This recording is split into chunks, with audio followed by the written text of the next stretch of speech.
Like the whole point of this movie is that there is power in the people.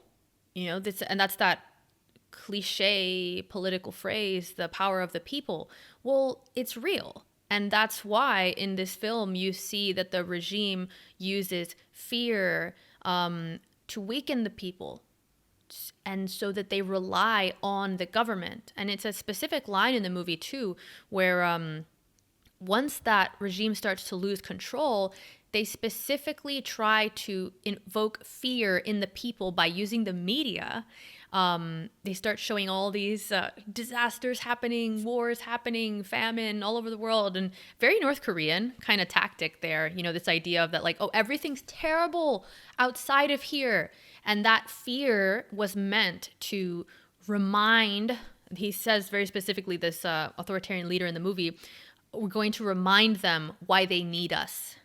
And that's a really interesting dynamic to see play out, because it really makes you think about the fear-mongering that's undeniable in our mainstream media, and whether it solely serves the purpose of being, the kind of clickbait, or if it, whether intentionally or inadvertently, serves the purpose of instilling insecurity into a population so that they're more willing and more desperate for security in any form it may come, including that presented by the government in terms of, oh, we're going to protect you, we're going to save you, we just need some of your rights.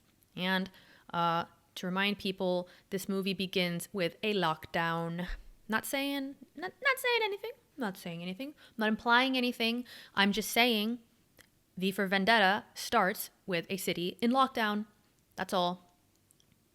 Well, I think it starts in the middle of something, which, I didn't read the original comic book or whatever this was based on, but one of Alan Moore, who wrote the comic book, one of his criticisms at this time was, and he's always, and this is the reason why I don't agree with a lot of what Alan Moore thinks sometimes, but I respect him, because he hates all the movies that are made from his comic books like a true artist. And so and also he's interested in John Dee, which is something I also am interested in. He's this kind of English eccentric figure that is something that has been around for a long time. So respect enough to that. But he said about this movie, the Americans didn't have the guts to set it in America. They're doing a satire based on things that are happening, but they put it over in the UK. So in this movie, I think there's this idea that, like you said, the media are saying, oh, look at dangerous America, everything's chaotic. Here we have order. And I think that part of that is that they're not allowed to leave the UK to see what it's actually like in America. Now, if we wanted to make a comparison, and again, these comparisons, we're having fun. We're not, strictly speaking, making comparisons. But as I mentioned in the first part, something I didn't know that much was that Canadians that are unvaccinated haven't been allowed to even leave the country. I'm not sure if they're allowed to move from region to region. I don't know. But so then one could suggest something, right? One could think, well, what if you had a poor, misinformed, unvaccinated Canadian that took a flight to Florida in the midst of the pandemic and saw the differences that could cause cognitive dissonance in that individual. I mean, it could cause could cause that even within someone who has been vaccinated in Canada and been allowed by the magisterial government to leave their zone and see how things differ in other places in the world. Yeah. Well, I mean, that's what North Korea does, right? They teach that everybody, like all the other countries, are worse off. So, and I think I don't remember if that's what Cuba did or not. I don't know. My mom told me. I think they teach that they were, at least when my mom lived there, that they would teach that the U.S. is like a degenerate place or whatever, like something like that, I don't think they could even they couldn't keep up the facade of like, oh, it's worse over there. It's a little bit of a hard sell. But yeah, so this is, there's a lot of tropes going on in this film that are worth comparing to our modern times. But the idea of fear making people easily controlled, fear keeping people subservient, is a big one. Because, like we've spoken about before on this podcast, anyone that pretends that there was not at least a moment that they were afraid of the pandemic is a fool. Okay? Or like for somehow they escaped actual, coverage of the thing, and maybe they were living blissfully like a sheep herder in the mountains. Okay? In that case, a shepherd. Oh, yeah. If you were a shepherd in the mountains and you were not aware of the pandemic, so you were not afraid, then bless your heart, you did it right. But otherwise, I think we all had moments of genuine fear.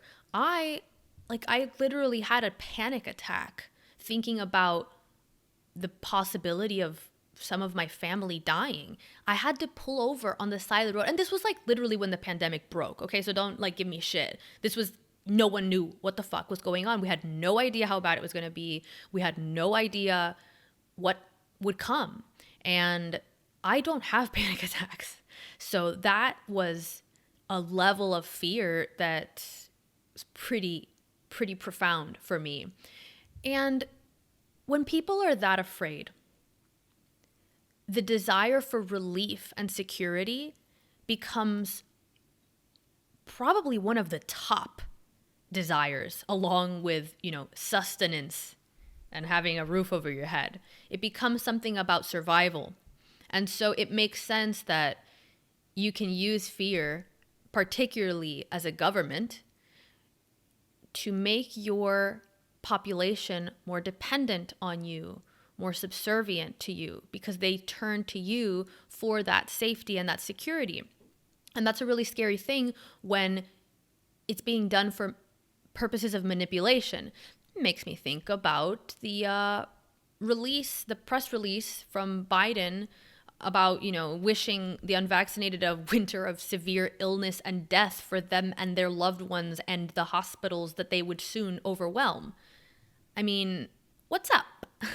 What's up with that? That's kind of some sketchy shit coming from our own government in that case. That's not realistic, and that's not even a helpful form of messaging. If you really want to get people vaccinated, you can just fucking say that. You don't have to wish them a severe winter of illness and death. Can we though consider for a second? You're saying part of your point is, I think, right, that fear is useful and it does work. You can use it to control people. Mm-hmm. And so you can then understand if there's a person in power who thinks that they're doing the right thing, right? Let's go beyond, and we can go into conspiracy theories. I'm not above it. But let's, for one moment, look at it this way. People in power, and we don't even have to use specific people, Fauci or Biden or whoever it is, or Trump before that. If they think is right, we talk about this a lot, if they think what they're doing is correct, they're not above using fear to get what they think the correct outcome is.